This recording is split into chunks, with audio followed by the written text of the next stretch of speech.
నువ్వు ఇన్ని తప్పులు చేసినా నిన్ను ఇంటికి తీసుకురావడమే తప్పు అనేత అంటూ ఉంటుంది. నన్ను అక్కడ ఒగ్గేసి నువ్వు ఇక్కడికి రావడం ఏంటి అని అంటే, నా బతుకు బంగారు బాటలా ఉందని వాళ్ళకి చెప్పాను. కానీ ముళ్ళ కంపలా ఉందని వాళ్ళకి అర్థమైంది. నా బతుకు రోజు దినదిన గండంగా మారిందని వాళ్ళకి బాగా అర్థమైంది. అందుకే నేను ఇక్కడికి వచ్చేసాను. వాళ్ళకి నా ముఖం చూపించుకోలేక అని అంటూ ఉంటుంది.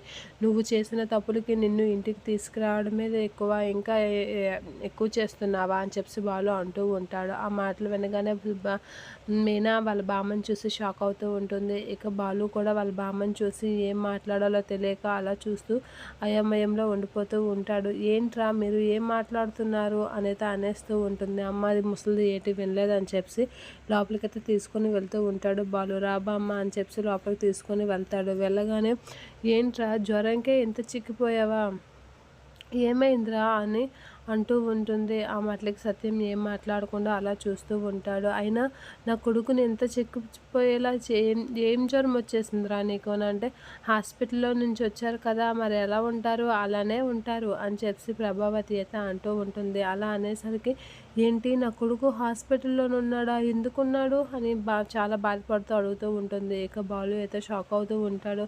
మా అమ్మ నోరు దూలకు చెప్పేసిందా అనేది అనుకుంటూ ఉంటాడు. వీడు హాస్పిటల్లో ఉండడం ఏంటి, అసలు ఏం జరిగింది, మీరు నా దగ్గర ఏం దాస్తున్నారు అని అయితే వాళ్ళ బామ్మ అడుగుతూ ఉంటుంది. ఇక మౌని వీళ్ళందరూ మా అమ్మ బాగా ఇరికించేసింది అని చెప్పి అనుకుంటూ అలా చూస్తూ ఉంటారు. అయ్యో చెప్పేసానా అని ప్రభావతి అయితే షాక్ అయ్యి అలా చూస్తూ ఉండిపోతూ ఉంటుంది. ఇప్పుడు ఇది ఎలా ఇచ్చేయాలి అని అయితే అనుకుంటూ ఉంటుంది.